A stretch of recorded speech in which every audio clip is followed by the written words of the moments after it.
नमस्कार दोस्तों, आप सभी का स्वागत है हमारे YouTube चैनल जय माँ कामाख्या पर। आज मैं आप सबको बहुत सुंदर नाच गीत, हंसी मजाक वाला गीत सुनाने जा रही हूँ।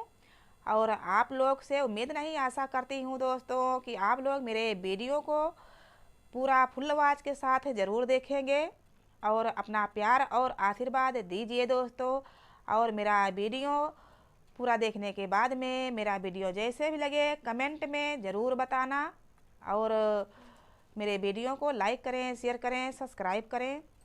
जय माता दी। अपने नानदी कहा गावा नौना दीन, अपने नानदी कई हम गावा नौना दीन। गावा नौ दिहाओ तो बटुली दिहो तीन, गावा न दिहो तो बटुली दिहो तीन। दुई फूटा ही निकर गया कपेंदियो नादीन, दुई फूटा ही निकर गया कपेंदियो नादीन।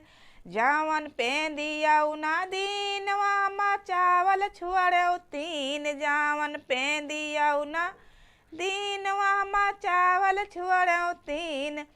दुई उलर पुलर गाये या कचूरा बउना कीन, दुई उलर पुलर गाये या कचूरा बउना कीन। जावन चूरा बउना कीन वामा बाभन नौतौ तीन, जावन चूरा बउना कीन वहीमा बाभन नौतौ तीन। दुई लांगड़ा निकर गया कायाऊ बउना कीन, दुई लांगड़ा निकर गया कायाऊ बउना कीन।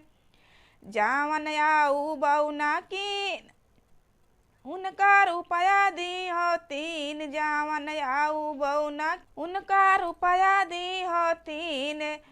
दुई फाटा ही निकर गया कचाला बउना कीन, दुई फाटा ही निकर गया का चाला बउना कीन। जावन चाला बउना कीन वह का बनिया का दी हो दीन, जावन चाला बउना कीन वह का बनिया का दी हो दीन। उनके हुअत रही रात औंधी वही तौ देखा बउना कीन, उनके हुअत रही रात औंधी वही तौ देखा बउना कीन। अपने नाना दी का